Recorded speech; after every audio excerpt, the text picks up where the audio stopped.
Hello everyone, Alistair Gold here. Apologies for the delay in between videos, but I've been having some time off with the family. And as always, plenty of stuff happens when I'm off. I don't know why, it just seems to be the way. So it gives us plenty to talk about though. Let's start straight off with the match today.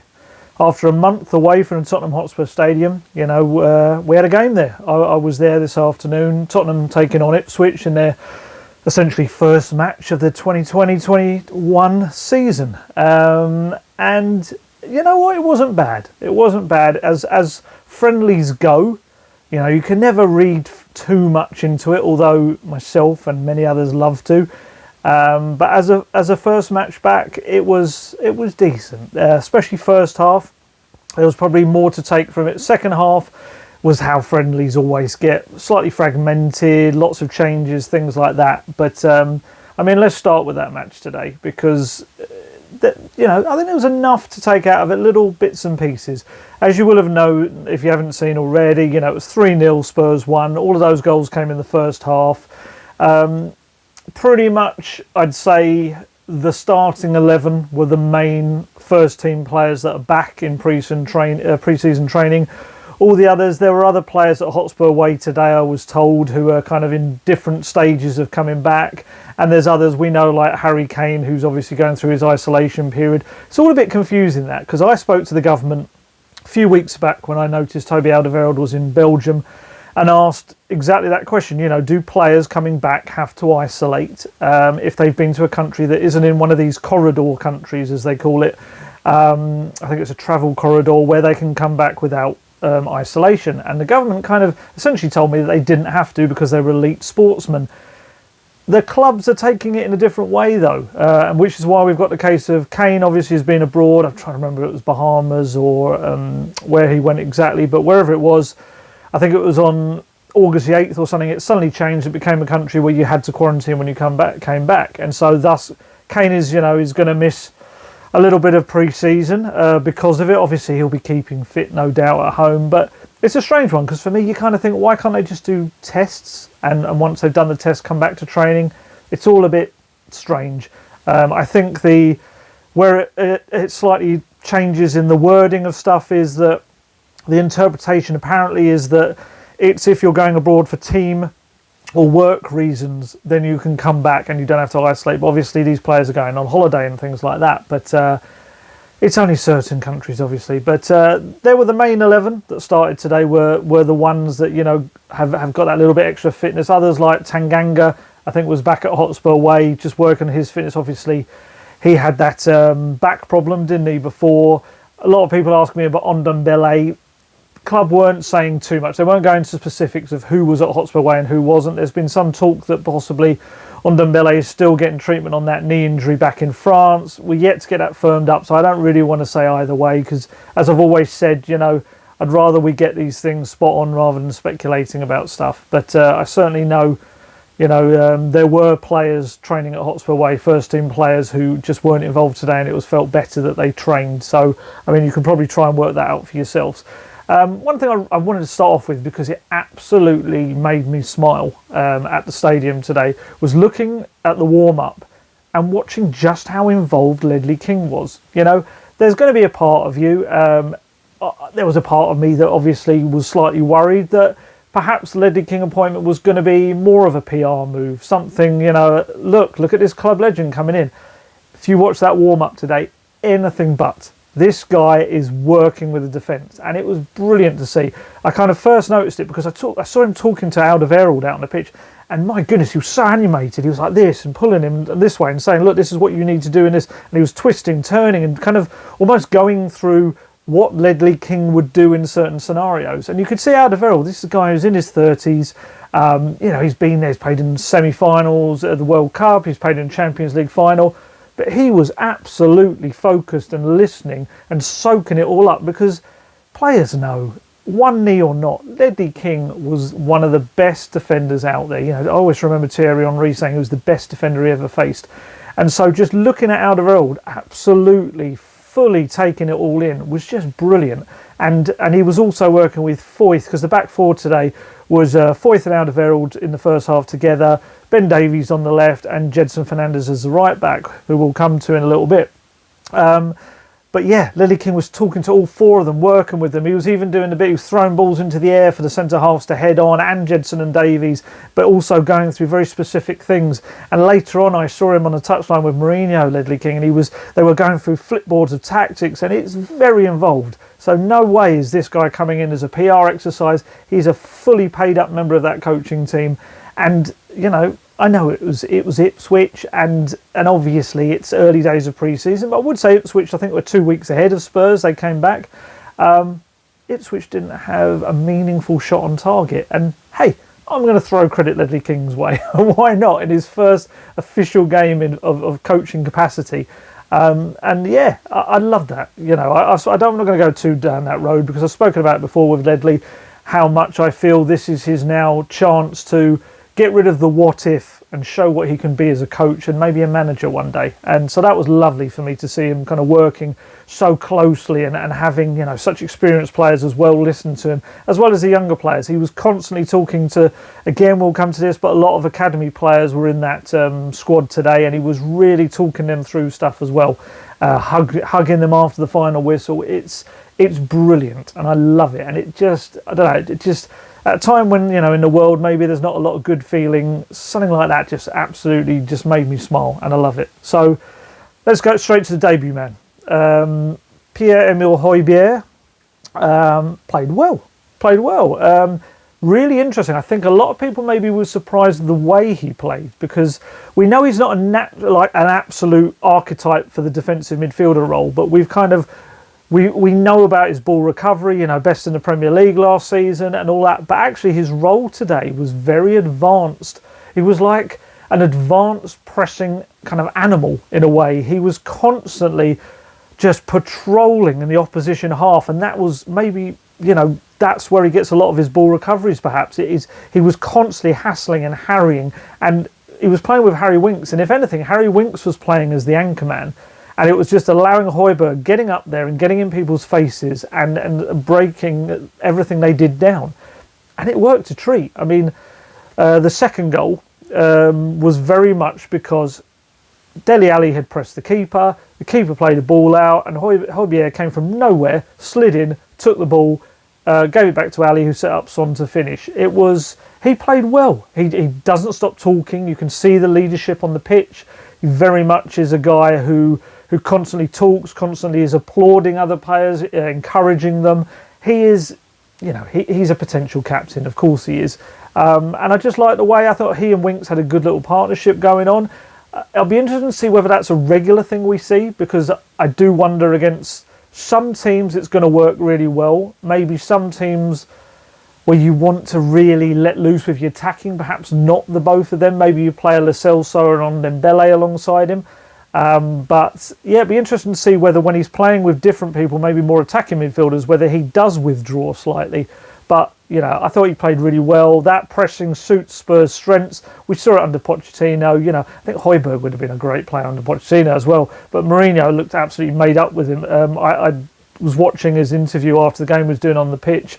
And obviously I couldn't hear it at that point, but I heard it kind of on my way back. And he was quite excited about Hojbjerg. He was really kind of saying, you know, it's a brilliant piece of business by the club, waited for the perfect moment, got him when he was in the last year of his contract, and he said, and you could see out there today exactly what he's going to bring. Is, you know, Mourinho doesn't often get excited about players, and, you know, there would have been people wondering whether this was a player he really wanted or the club.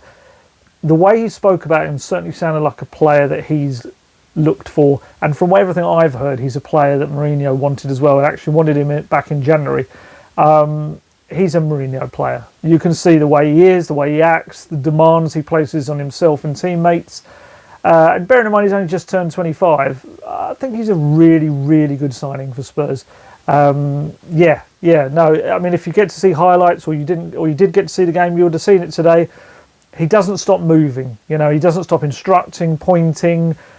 Just a presence I think Spurs have maybe lacked in the centre of the pitch, you know, for a while. A proper, like a general type, I suppose, in there. And no, it was really good. And I kind of alluded to earlier, let's talk about Gedson Fernandes at right back. Gedson's come in for a bit of flack. People have kind of said, oh, what a waste of money and all this sort of stuff. And I think maybe without realising, this guy's only 21. He literally turned 21, I think, a couple of days before he signed for Spurs. He's very young, and as I've said before in previous things, that he's very much still trying to find his position and his way. And I do wonder whether Mourinho has found it. People, when they saw that he was playing at right back today, were a bit like, oh my God, it shows how desperate we are that Gedson's playing at right back. It's not really the case. It's a role that he and Oliver Skipp were training for last season. It's weird to call it last season already. It feels like it only just finished. But yeah, he and Skipp were training to play there in case Aurier got an injury, and Tanganga obviously was out with his back problem at that point. And so they were using him there, and I think he came off the bench a couple of times. I think against Wolves maybe he played at home at right back towards the end of the game, and possibly Bournemouth as well away. And I'll tell you what, it's one of those. I don't want to go overboard because, yeah, of course it was Ipswich, League League One nowadays side, and they weren't up to too much attacking wise, but I was quite pleased with how he did in an offensive sense. That's something that Aurier, I think, improved on this season, but still maybe just doesn't have quite enough of the decision making in the final third, and maybe doesn't have the ability to get past players, and that's what Gedson has. He was really good today. Made a lot of intelligent runs, but also very mindful of his defensive duties when he had to. He was able to dribble past players. He put in a curling cross for Son, which Son touched over the crossbar. Superb. It was. I'd go as far as to say Trippier-esque at his best. It was a lovely ball, and he had another one a moment later when he burst into the box and set up Son, or almost set up Son. I thought he played really well. He linked up with Jack Clarke, another guy we're going to come to in a little bit, in the second half quite well. It does make me wonder. It feels like Serge Aurier is heading out the exit door. Everything kind of points towards that. He wanted to leave last summer. AC Milan are interested in him and seem to be kind of approaching the end game of getting him away. There's other clubs interested as well, which Spurs will be delighted about. I've seen links with Leverkusen, Monaco, someone else that's gone out of my head as well, and all of that puts pressure on AC Milan to get the deal done, and you kind of feel like Aurier is heading that way. But I do wonder with Gedson, and I'm not saying first choice right back, not at all, but I do wonder whether his showing, and Mourinho mentioned him after the game, said how good he was at right back. I do wonder whether that stops the need to sign a second right back, whether Spurs now can maybe, we know that money's tight, and we know that essentially the Aurier money will go back into buying another right back rather than having the funds right now to splurge on a new right back. I do wonder whether Gedson now may take up that backup role. He showed enough that there's more to be done. There's more friendlies. I wouldn't be shocked if he plays there in the next few games as well, just so Mourinho can have a proper look at him. But yeah, I wouldn't be surprised if Gedson gets that. When you've got Tanganga and Gedson, maybe you do just need to bring in that one absolutely natural right back, and then you work on Gedson to be able to do that role. Like I said, only 21, still very much looking to find his position. Perhaps that's the one. But no, if you saw it today, you would have seen it. I thought he did well. He did really well. And who else we got? Ryan Sessegnon. Let's talk about him. First thing I noticed about him straight away, bulked up. He has been working, whether it's in the last month or so, whether he was doing it during lockdown, and maybe we just didn't see too much of him, did we, on the pitch after lockdown, so we didn't see him too much. But he's put on some bulk, and in a good way. He's not going like some kind of big fat biff or anything. He has put on a bit of muscle, and I felt that helped him out there. He wasn't knocked off the ball too much, and it's a key thing for him. There's been some links with him going away on loan and stuff. It could happen, but as I've always said in this, I'd be surprised if it did. For me, first off, 30 million signing one summer, you don't really loan him out the next. The other part, as I've said a million times, these homegrown issues that Spurs have. They're at the limit now with Hojbjerg coming in of 17 foreign players. They can't sign any more foreign players to use in their European squad until they get rid of a foreign player. So obviously if Aurier goes, that's a decision. Do you bring in another homegrown player, British player, or do you then want to sign another foreign player? Then you've got to do the same again and let another foreign player go. So I can't see it. I'd be very surprised if you let Sessegnon go as a British player. in your team, because it just doesn't really make sense. And I do feel, everyone knows I'm a big fan of Sessegnon and the potential he's got. He had a tough year. Of course he had a tough year. Had the first serious injury of his career, a bad hamstring problem. Took him months to kind of come back. And even today, there were little moments where he looked like he was feeling some kind of issue. And at the end of the game, he kind of flumped to the floor because he played the entire 90 minutes, which is massive for him. He hasn't done that in God knows when his last 90 minutes was. So he's going to be aching. He is going to be knackered. But I just feel with that extra bulk he's put on, with a little bit of extra work, I think he could still be some player for Spurs. And, whether that's at left back or left wing, we'll see. But no, I thought he did well today. Took his goal really well. First half, he was quite impressive. His goal itself, Dele Alli played a lovely little floated ball over the top. He took it into his stride, cut in, used his weaker foot, his right foot, and put it low and kind of wrong-footed the keeper. Second half, he slightly faded out of the game a little bit, you could say, but I felt this was quite promising in a way. It's just giving Mourinho more things to kind of latch onto. So I want to see more of him, and I hope we do over the coming matches. And who knows if Mourinho tells him, look, you're not going to get any first team football or you're not going to get many minutes, then perhaps something has to happen. Maybe the player wants that, but for me, I think with all the matches, the Carabao Cup, the Europa League, and the Premier League, we're getting 4 games every 7 days coming up. I think for me it would be mad, and I think it's a real chance for him to show what he can do. And we saw Harry Kane. Harry Kane made his name essentially to begin with in the Europa League, didn't he? Scoring the goals, and eventually Poch had no choice really but to bring him into the Premier League. And I think that's the inspiration that someone like Ryan Sessegnon has to take. Dele, I touched on him then. I thought Dele played well. He got a good... how long did he get? About 60, 70 minutes under his belt. We forget, Dele Alli hasn't started. I'm trying to remember the last time he started a match. Or at least played a big old bulk of a match. Probably, I think, did he play against West Ham, perhaps? So the West Ham or no, not Man United. He was suspended for that, wasn't he? Or West Ham. It's been a long time. He had his injury issues as well, of course. But I thought he did well today. I saw someone tweeted out at half-time that his final ball hadn't been great. He'd had 2 assists at that point, which I thought was a bit weird. Set up Son's goal and set up Sessegnon's as well. I thought he looked quite bright today. He faded, of course, in the second half, and I think that's partly due to the game and partly to do with tiredness. We mustn't forget that, like I say, Ipswich had been back for 2 weeks. Spurs had been back for, 5 days, some of them even less than that, and had gone straight into a match situation because obviously they've only really had a month off this time, if that. So they probably need slightly less, but still, it's still a shock to the body. We've seen Dele's been out in Mykonos, hasn't he? So I know he'll have been working hard, but he'll also been playing hard as well, not in a football sense. So yeah, I thought he played well today. I think people like to have a dig at Dele, and I think that this is a big season for him. He needs to get clear of injury and show what he can do. He's still only 24. And I think if we can get the Dele Alli of a couple of seasons ago, I think he could be some force. Son obviously played very well. First goal was just a straightforward finish, but it was still nicely taken. Second goal was sublime. Chip over, it was a Juan Foyth, superb, inch-perfect through ball. Ran on and did just dink this little chip over the keeper. It was spot on, honestly. Such a good goal. Again, if you haven't seen it, please do see it. It was really, really good. He only played the 1 half though, just the first half. Looked really bright, did well. He looks ready and raring to go, playing in a striker role, and that was quite exciting to see him looking kind of lean, mean and ready. I said Juan Foyth there, obviously mentioned his name.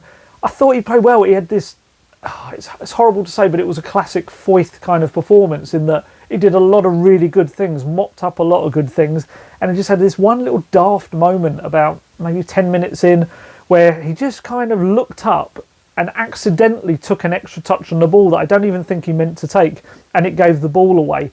And it's just, you just hope that Mourinho doesn't dwell on that moment and looks at the superb ball he played through to Son, because I really thought Foyth, for me, showed exactly why he could be such a player. He's I think I saw it on social media and it's spot on. If anyone's a successor to Alderweireld, it maybe is Foyth. He's got that, I think he, a bit like Sessegnon, needs to bulk up a bit, but he's got that height, that strength, He's got a little bit of acceleration if he needs to get away from a challenge or something, but he can also play a delightful ball through, a crossfield ball, and he can actually dribble as well. He just needs to get those daft little moments out. My only fear with Foyth is when I talk about the homegrown things and all that, Foyth now becomes, last year he was a B-list player because of his age, now he becomes a fully fledged foreign player, and I do wonder whether that may play a part in letting him go out on, I'd hope, loan. There's a part of me that feels it may be permanent just so they can get some money in for other players, but I'd hope a loan, and then he goes out.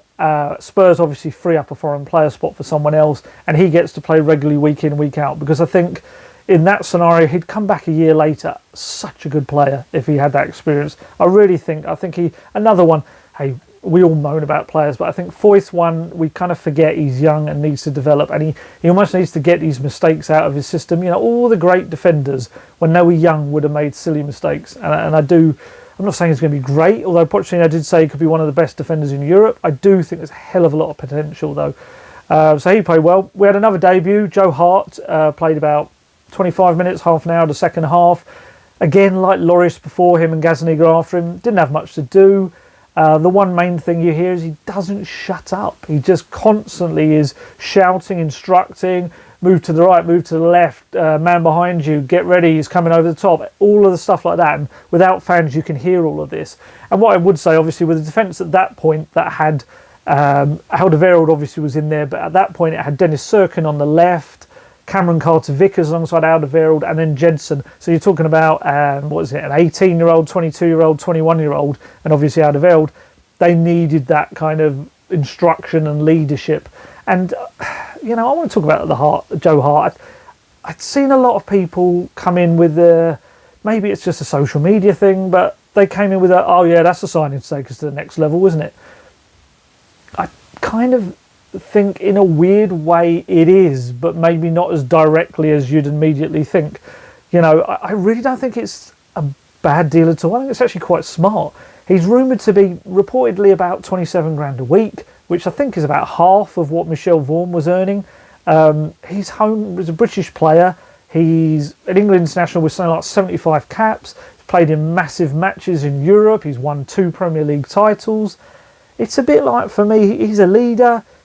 For me, it's kind of a bit of a no-brainer. It's like, Mourinho even said it after the game today. He said, I can sleep easy at night now, knowing that if there's an injury in our goalkeeping department, I've got 3 guys that I can call upon to come in whenever.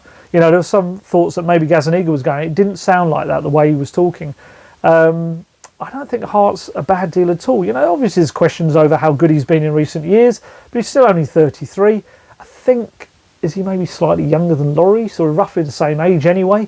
I think it's a good deal. I think even just as a third keeper, as that voice in the dressing room, which, Friedel was someone like that. Brad Friedel brought that in. You maybe couldn't see what he was doing on the pitch, but behind the scenes, he took everyone up a level. And Hart may well do that.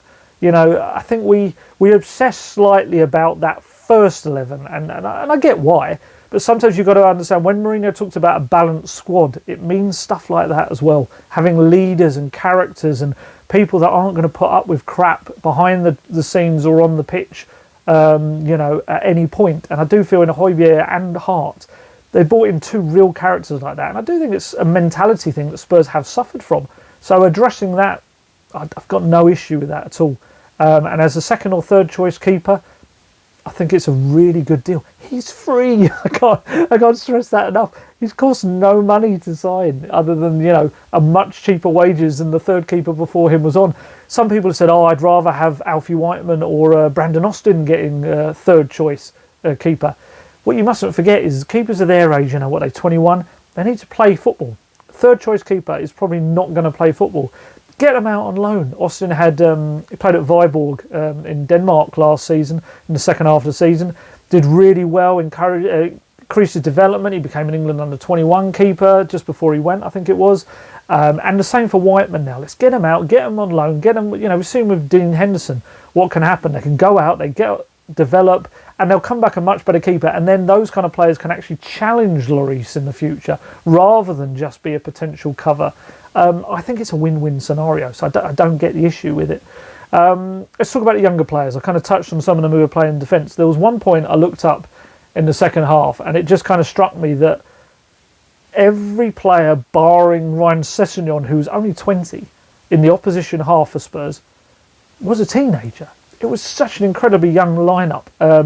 You had, who came off the bench? You had Jack Clarke, Alfie Devine, the 16-year-old who came from Wigan. He only turned 16 like a month ago or something. There was a lovely moment with him. He tried to play a cross-field ball, which was cut out, but all of the senior Spurs players were clapping him, and even Winks, who I think was he was sitting kind of just not too far, he was clapping as well. There's a real, encouragement of these young players. They've been training with the first team. Him and Dane Scarlett, England under-16 striker. He's only just become like a scholar in the academy. He'll be playing under-18 football. But he's been training, both of them have, with the first team this week because of the lack of numbers, and also because the club have a real eye on them for the future. They came on, Dane Scarlett almost scored. Jack Clarke, who I thought had a really impressive 45 minutes. I honestly wouldn't be stunned as a homegrown player whether he's really announced himself a little bit to Mourinho there. Again, I know we have to kind of play it down slightly with the fact that the opposition and all of this, but what I think impressed me was he was confident, which he really shouldn't be after two really disastrous loan spells at Leeds and QPR where he didn't get many minutes. But clearly Mourinho has been working with him, boosting him. Ledley King will have been playing a role as well because he's that bridge between the academy and the first team now. And João Sacramento as well, we've been having words. And he looked like someone said to him, look, we know you're just 19 years old. We know you've had problems. He had a bit of a health scare, didn't he, when he collapsed on the Leeds bench just over a year ago. And people said that kind of the aftermath of that, he hasn't been as confident, and this looked like a player that was getting some of that back. He went on some lovely runs, linked up well with Gedson, and like I say, pinged in this low cross for Dane Scarlett. He was inches away with his foot from which would have been a lovely goal for both players.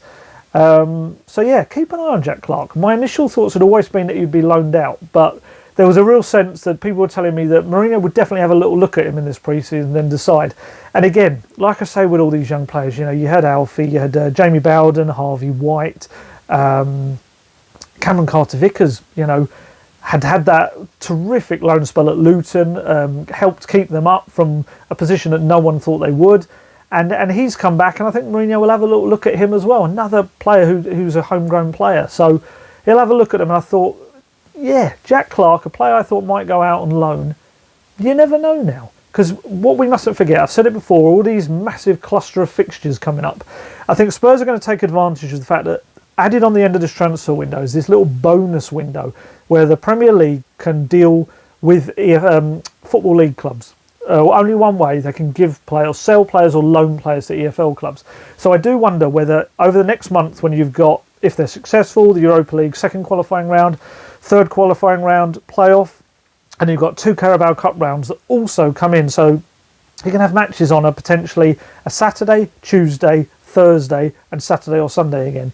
The same players cannot play all of those games. And I think some of these young players, the likes of Jack Clarke, Harvey White, Jamie Bowden, potentially Alfie Devine and Dane Scarlett, even at 16 years old, may get on the bench potentially if they keep impressing during training. And maybe Carter-Vickers, before he's loaned out, if he is loaned out, will get chances in those games. I think it's we talk about the negatives of not being in Champions League, and of course it's not as good. But in terms of these young players, it's massive for them because they're going to get some minutes, they're going to get their confidence up, and if they do go on loan, they're only going to be better for it. And likewise, they might even impress enough, like I said with Kane and I hope with Sessegnon, to actually get themselves more minutes in the first team. And, Spurs might find a little star. United, essentially, I always remember it was Louis van Gaal, wasn't it? Marcus Rashford wasn't even going to play. There was an injury in a warm-up. Was it maybe Martial, possibly? Marcus Rashford came off the bench, into the starting lineup, and the rest is history. And you do wonder. Just get a little bit of momentum going and anything can happen. So now it was lovely to see them playing. Dennis Sirkin played well as well at left back. It was solid, made a terrific sliding tackle late on to stop a real dangerous attack. And we know Mourinho loves him. I think with him, Sessegnon and Davies, I've said it before, I'd be surprised if there's another left back coming in because for me, I think you've got enough there. But yeah, no, I thought it was really promising today. Again, we've got 3 other friendlies. You know, we've got Reading and West Brom and Watford away, and there'll be more to look at before the start of the season. And Everton, isn't it? God, I had to think for a minute who Spurs had first. But yeah, I mean, let's have a little quick chat about transfers. That obviously be interesting to see what happens in the weeks ahead. Like I say, Serge Aurier, I'd be surprised, I think, if he stays at the club now. I think AC Milan particularly a pole position for him. It's all about Spurs getting the money they want. They want approaching the 20 to 23 million. It was 23 million they signed him for. You'd think they're looking for the similar kind of price. Still got a couple of years left on his deal. He's you could argue that he's a Premier League player. He has his critics, you know, me included, but certainly in terms of being a player who's been able to play in the Premier League, has contributed. Would you say his value's lessened from when they bought him? I'd probably say no, and that's, I think, the way Spurs are looking at it.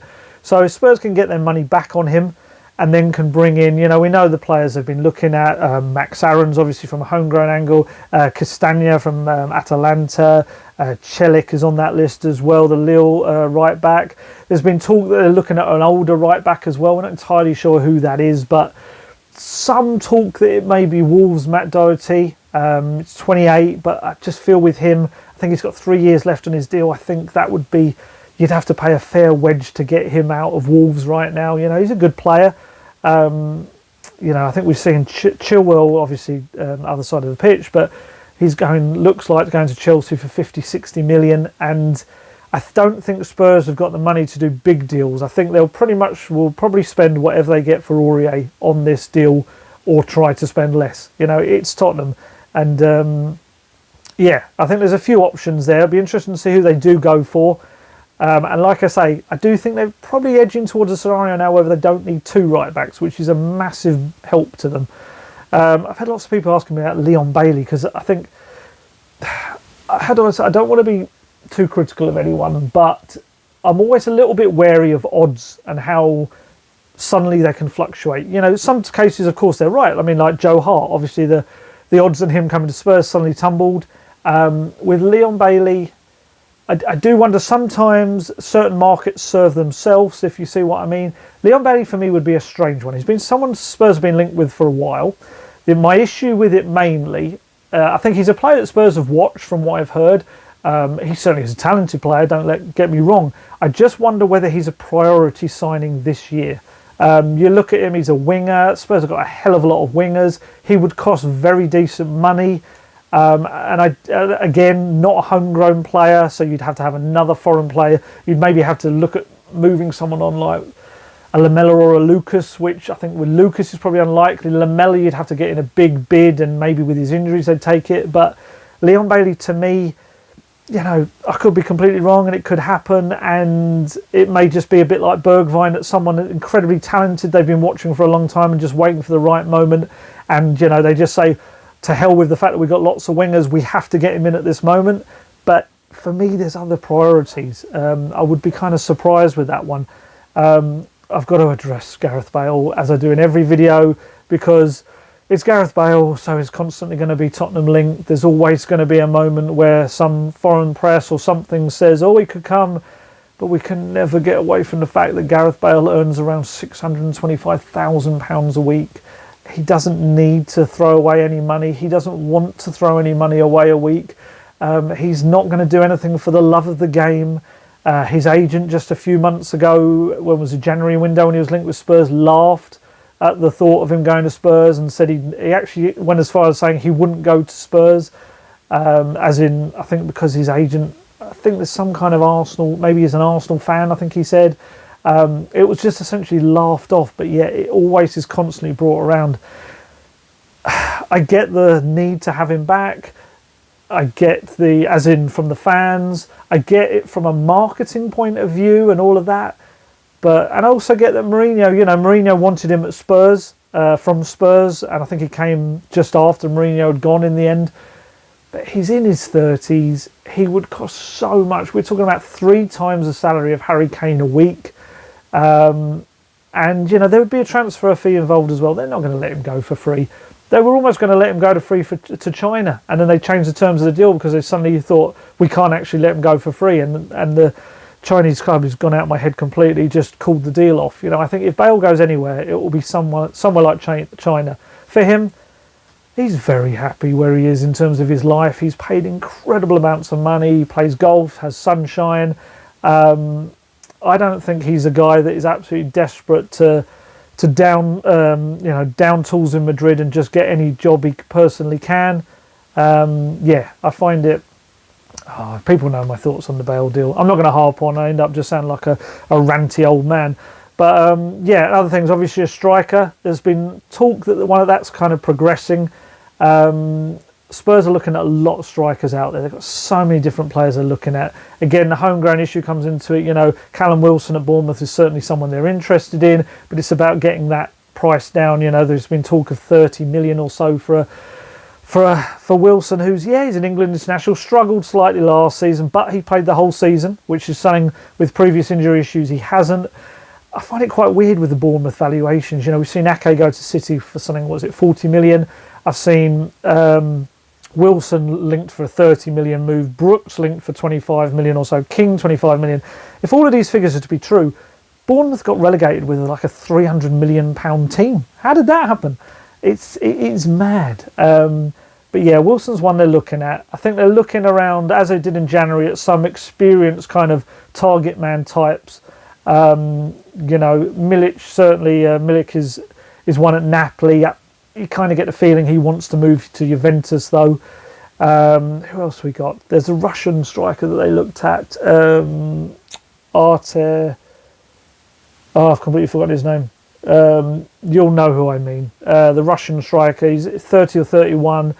I have a feeling his contract was coming to a close as well, so he may very well be a potential cheap deal as well. And there'll be others. You know, as I've said in previous ones, Spurs like to work under the radar. They don't like to go for the obvious signings that everyone else is going for because they don't like a battle.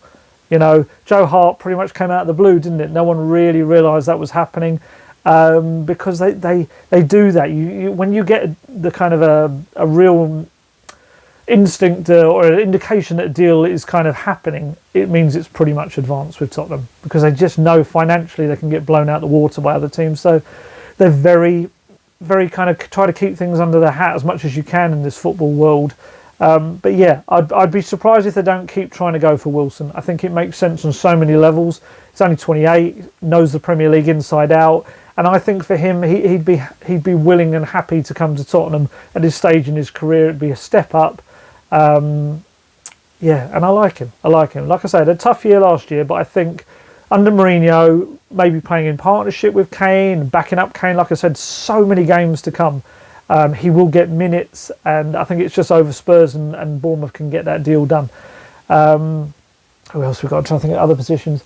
Creative midfielders, I think they'll keep looking at. I think there's deals to be done out there. I think everyone was possibly looking for Coutinho, which I think is the money involved is just too much. Even if you're going for a loan fee, I think they were talking about 30 million in all. Who else has been linked out there? Dybala, obviously he's more of a striker. Again, talking silly money, and Spurs just aren't going to spend silly money this summer. They're just not. And I know it's frustrating, but Mourinho seems pretty happy with what's been done so far in Hojbjerg and Hart, and there'll be more to come. There's still, what are we talking about? About a month and a half left of this transfer window. It's Tottenham. They'll get more done, and I think we'll see more players go. Like I say, I think they need to balance those foreign player issues up. We've obviously seen a few departures in terms of loans. Skip's gone out to Norwich, which I think is a great move. Daniel Farke is really good with young players. People point to Marcus Edwards. I think we're talking about different kind of players there in Skip and Edwards. I think Skip hopefully will flourish there. Troy Parrott's gone to Millwall. Oh, God, did anyone watch that video of him in practice for Millwall the other day? I know you can edit it and it can be highlights, but my goodness, he looked good. I think it's brilliant for him. I think they'll give him lots of minutes. Spurs wouldn't have let him go out if he wasn't. And it was chosen very carefully, I think, Millwall, by not only Spurs, but Parrott and his people as well. I think it's a great move for him, and I think he'll come back to Tottenham really challenging. I think this is the other aspect with Spurs. They've got to really have a sense of the future as well. And I think the likes of Skip and Parrott will come back in a year's time really ready to challenge. This is what I was talking about with Whiteman and Austin as well. These players will go away, they'll play minutes, and they will come back ready, absolutely ready to kind of play a part in the new Tottenham, the new era. You know, hopefully that's with Mourinho and what happens next and success. But if it also is the future era, the next chapter, there you go. So, yeah, so I'm going to wrap up there. I'm very wary that I've already been speaking for 40 minutes. But, yeah, I'll do another one of these in a few days. I won't leave it as long this time because I'm kind of back in the swing of things after this weekend. There'll be more transfer news. We'll have more to come. They are looking around Europe, Tottenham. I keep getting kind of little messages here and there saying they are really scouring Europe for some really interesting deals this summer. Younger players on the whole. Mourinho, you know, told me whenever it was towards the end of the season, they weren't looking for really experienced kind of players on the pitch. They were looking for leaders. The Hojbjerg kind of role, as it were. You know, Hart was a little bit different because it's a different kind of role. But actually, in terms of challenging for a first 11 place, they're looking for these strong characters, real leaders, people that can push it on and mentally won't break in the big moments. So yeah, keep an eye out for those kind of players. So I'm going to head off now. Sorry to waffled on for so long, but yeah, I shall catch you in a few days, and look after yourselves and stay safe. Bye.